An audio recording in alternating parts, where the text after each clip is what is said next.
a safe time to have sex is when your cervical mucus is dry or none. In the Fertility Awareness method, which uses all three of these techniques, they say that you can have sex to avoid pregnancy every other day that you have dry cervical mucus. And they say every other day because you might have some vaginal secretions that are from the excitement. You might have produced more, because when you have sex, you produce a lot more fluid. And it could also be that there's semen in there, and so it makes it harder to tell what is what. So you wait a day and you allow your body to give you the right message that no, you're not ovulating, and so you know that you won't be able to get pregnant. But when you do get close to ovulation, the cervical mucus, just consistently, there's every day there's something, and it gets thinner. Sometimes it gets lotiony, just like a lotion you would rub on your hands or whatever. But then within a day or two of ovulation, it gets stretchy. Maybe within 3 days or 4 days, it gets stretchier, like an egg yolk. If you crack open an egg, there's the yolk and there's the white. I meant to say like the egg white, because the egg white is really stretchy.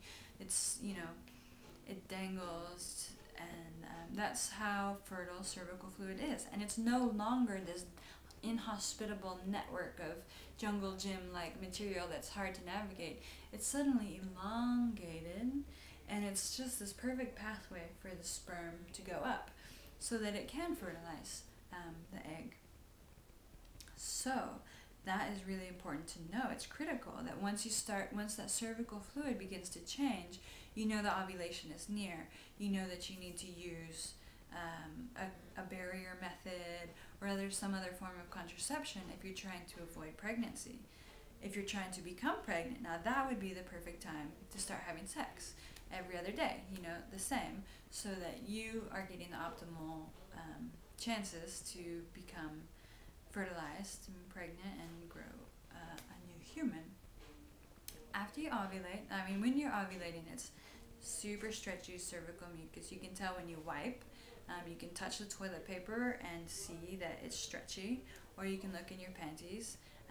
Like I said, you can check your cervical position. It is higher, the os is more dilated, and actually your cervix becomes a little bit softer, like your lips. Not quite as soft as your lips, but not quite as hard as your nose.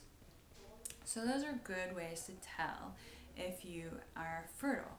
After you have ovulated, then your cervical fluid quickly dries up again. It becomes thicker, it becomes pastier, it's no longer clear. Like when it's fertile, it's pretty clear, you can see through it pretty well. But once it gets white again, it gets thick again. Sometimes it might stay just like a thick mucus for the rest of your cycle. Sometimes it will dry up completely. It's slightly different for everybody, but you'll notice a definite difference. Another way you can tell is that in your panties, if you're just looking at your panties, I don't recommend this method, but it is one way to tell, is that when you are fertile, when you have fertile cervical fluid, you'll notice that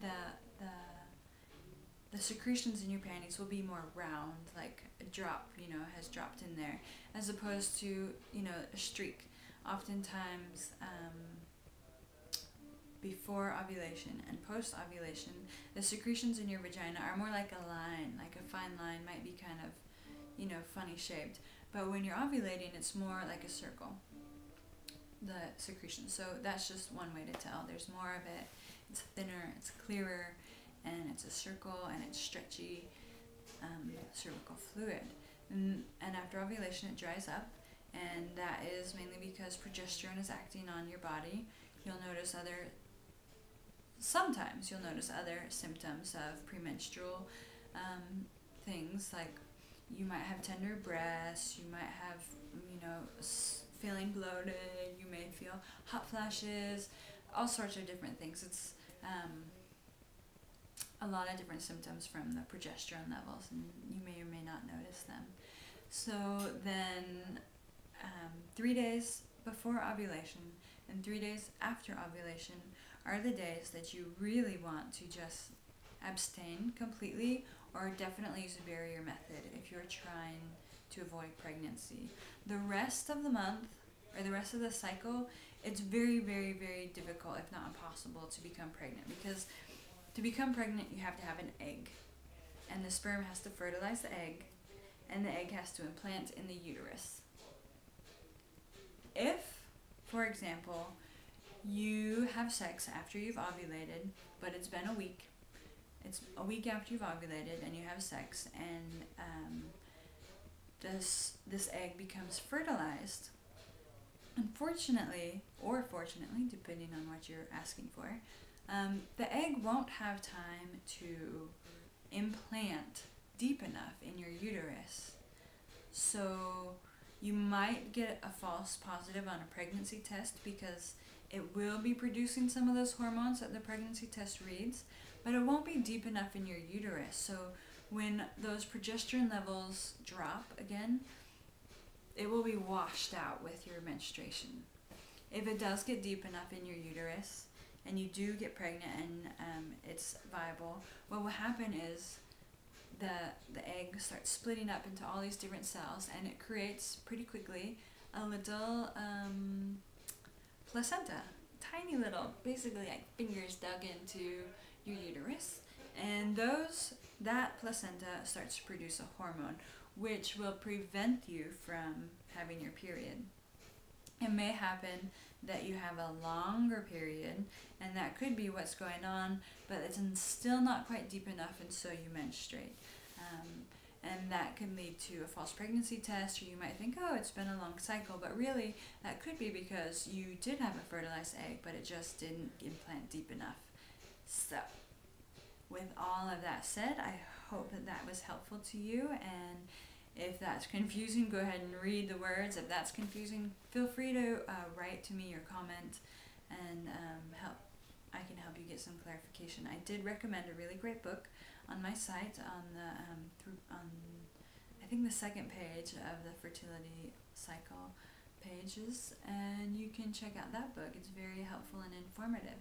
So the Fertility Awareness method, which I was just sharing with you, is compatible with pretty much every religious group. If you're any particular religion, you can use this in any of them to know your fertility cycle, so that you can time your intercourse, your love making, so that you can procreate when you want to, and make your love making sessions effective, or to avoid pregnancy without having to use any spermicide that kills anything.